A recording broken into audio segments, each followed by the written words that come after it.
में राष्ट्रपति का चुनाव हो गया और उड़ीसा की आदिवासी समाज से आने वाली द्रौपदी मुर्मू जी हमारी 15वीं राष्ट्रपति बन गई हैं और इनका शपथ ग्रहण भी हो गया, सारी फॉर्मेलिटीज हो गई। हम लोग ये समझते हैं कि आखिर राष्ट्रपति का चुनाव कैसे होता है, इलेक्टोरल कॉलेज में कौन कौन वोट देता है, राष्ट्रपति उम्मीदवार बनने के लिए सबसे टफ योग्यता क्या होती है और एकल संक्रमणीय अनुपातिक पद्धति क्या होता है, इलेक्टोरल कॉलेज इस सब के बारे में समझते हैं।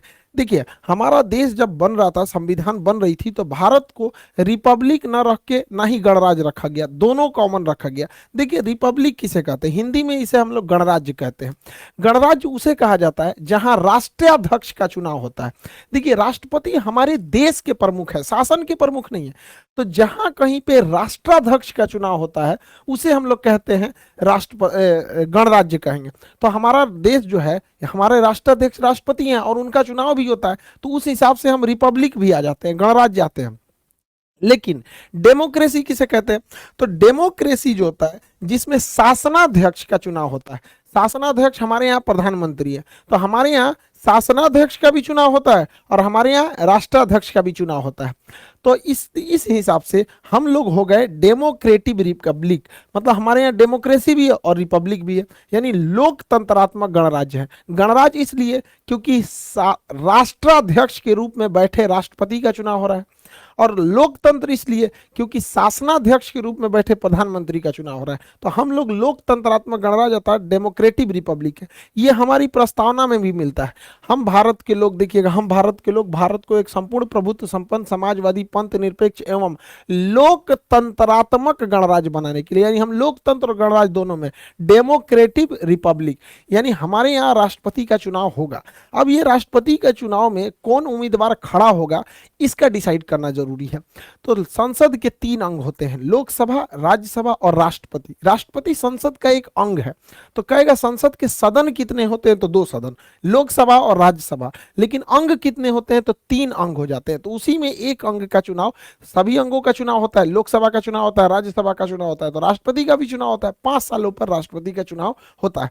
राष्ट्रपति की उम्मीदवार जो कोई भी खड़ा हो सकता है, उसको कुछ शर्तों का पालन करना पड़ता है। वो भारत का नागरिक होना चाहिए, 35 साल आयु होना चाहिए, इस शर्त को तो कोई इजीली पार कर सकता है।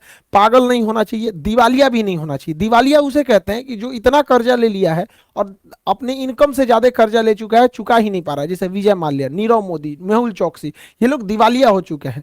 ऐसे लोग राष्ट्रपति के चुनाव नहीं लड़ सकते, क्योंकि अगर ये जीत गए ना, तो सबसे पहले अपना कर्जा उतारेंगे देश के पैसा से। तो दिवालिया नहीं होना चाहिए, लाभ के पद पर नहीं होना चाहिए। सरकारी नौकरी जो होता है ना, वो लाभ का पद होता है। जैसे आप देखेंगे कोई राज्यपाल है, वो लाभ का पद नहीं है, नेता लाभ का पद नहीं है, मंत्री लाभ का पद नहीं। संविधान के हिसाब से ये जनता के सेवक है। सरकारी नौकरी में रहेंगे ना, तो लाभ का पद हो जाएगा, तो लाभ के पद पर नहीं होना चाहिए। तो ये सब नॉर्मल योग्यताएं हैं, ये किसी के पास हो जाती है। सबसे टफ जो योग्यता होती है वो 50 प्रस्तावक होने चाहिए और 50 अनुमोदक होने चाहिए।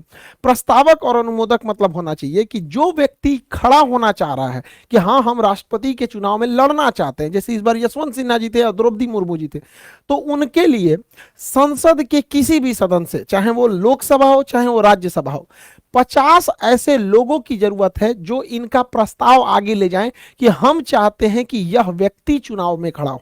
डायरेक्ट वो नहीं जानना चाहेगा कि हम चाहते हैं चुनाव लड़े।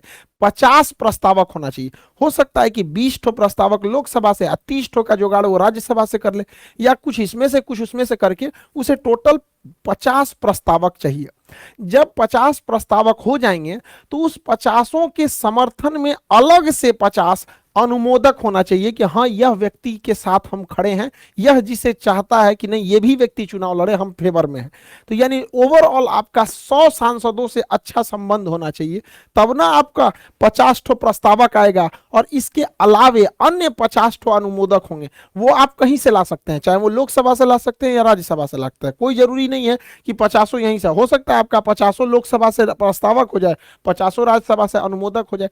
यानी नाम का प्रस्ताव दे 50 और उस नाम में सहमति यानी अनुमोदन दे 50। ये इतना टफ हो जाता है कि यहीं पर एक कॉमन आदमी चुनाव नहीं लड़ पाता है, क्योंकि 100 सांसद आपके नाम का प्रस्ताव देंगे, इसका मतलब आप बहुत बड़े पॉलिटिशियन होने चाहिए। और दोनों लोग बहुत बड़े पॉलिटिशियन हैं भी। इनका मतलब ये जमीन से एकदम जुड़ी हुई आदिवासी समाज से राज्यपाल रही थी, और ये तो अटल बिहारी वाजपेयी के समय पर तो मंत्री भी रहते हैं यशवंत सिन्हा जी। तो दोनों लोग का नो डाउट बैकग्राउंड तो पॉलिटिकल ही रहा है। अब इनको वोट कौन कौन देगा, यहां से ये डिसाइड डिसाइड करते हैं। इलेक्टोरल कॉलेज, हम लोग राष्ट्रपति के चुनाव में वोट नहीं डाल सकते क्योंकि राष्ट्रपति का चुनाव इनडायरेक्टली होता है, अप्रत्यक्ष रूप से, यानी हमारे द्वारा चुने गए लोग ही वोट डालते हैं। तो पहले हम ये समझ जाते हैं कि राज्यों से कौन कौन वोट डालेगा, फिर केंद्र में चलेंगे।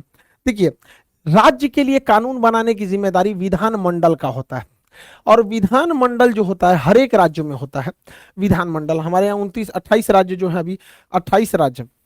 तो देखिए, 28 राज्यों में विधानसभा है, तो विधानमंडल के दो भाग होते हैं, एक होता है विधानसभा, एक होता है विधान परिषद। तो दो अंग हो गए, जिस तरह से संसद के दो अंग लोकसभा राज्यसभा, उसी तरह राज्यों में हर राज्य में विधानसभा के दो अंग, एक विधानसभा एक विधान परिषद।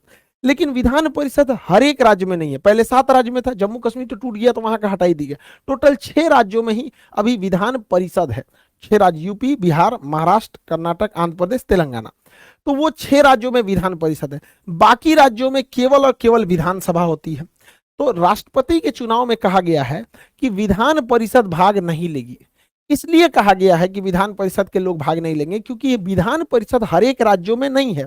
जब विधान परिषद हर एक राज्य में बना दिया जाएगा, जैसे बंगाल में बना दिया जाएगा, पंजाब में, राजस्थान में, मतलब 2800 राज्य में जिस दिन ये बना दिया जाएगा, उस दिन ये इसको भी चुनाव में लड़ने का, राष्ट्रपति के चुनाव में वोट डालने का अधिकार दे दिया जाएगा। अब कौन डालता है विधानसभा में, विधानमंडल में? तो विधानमंडल में केवल विधानसभा के सदस्य वोट डालते हैं, विधानसभा के। अब हर 2800 राज्यों में अलग अलग विधानसभा है, जैसे बिहार में 243 है, यूपी में 403 है। तो अलग अलग राज्यों में विधानसभा की जो सीटें हैं वो अलग अलग हैं। तो यहां पर राष्ट्रपति के चुनाव में वोट का वैल्यू नहीं, वोट नहीं बल्कि वोट का वैल्यू कितना है ये मायने रखता है। जैसे एक विधायक ने वोट 1 दिया तो वो 1 काउंट नहीं होगा, उसकी वैल्यू निकाली जाएगी, और ये वैल्यू कई हजार में भी जा सकते हैं। जैसे आपको पता 2800 राज्यों की विधानसभा चुनाव में वोट डालेगी, तो जो एमएलए होते हैं, विधानसभा में बैठने वाले को एमएलए कहते हैं और विधान परिषद में बैठने वाले को एमएलसी कहते हैं। तो एक एमएलए के वोट की जो वैल्यू होती है वो उस राज्य की जनसंख्या में भाग दे दिया जाता है, उस राज्य में टोटल कितने एमएलए की संख्या। जैसे बिहार की बात करेंगे तो 12 करोड़ जनसंख्या हो गई, अब बिहार में 243 विधायक यानी एमएलए हो गए, इनसे भाग देने के बाद फिर 1/1000 से कर देते हैं, तो वैल्यू निकलती है। इस फॉर्मूला को अगर आप ध्यान से देखेंगे तो आपको समझ में आएगा कि जिस राज्य की जनसंख्या ज्यादा है उस राज्य के एमएलए की वोट की वैल्यू ज्यादा रहेगी। जैसे उत्तर प्रदेश में यूपी की जनसंख्या सबसे ज्यादा 22 करोड़ है, तो यूपी की जनसंख्या में यूपी के जो एमएलए होंगे उनके वोट का वैल्यू सबसे ज्यादा होगा। सबसे ज्यादा होता है यूपी के, अब सॉल्व करना पड़ेगा।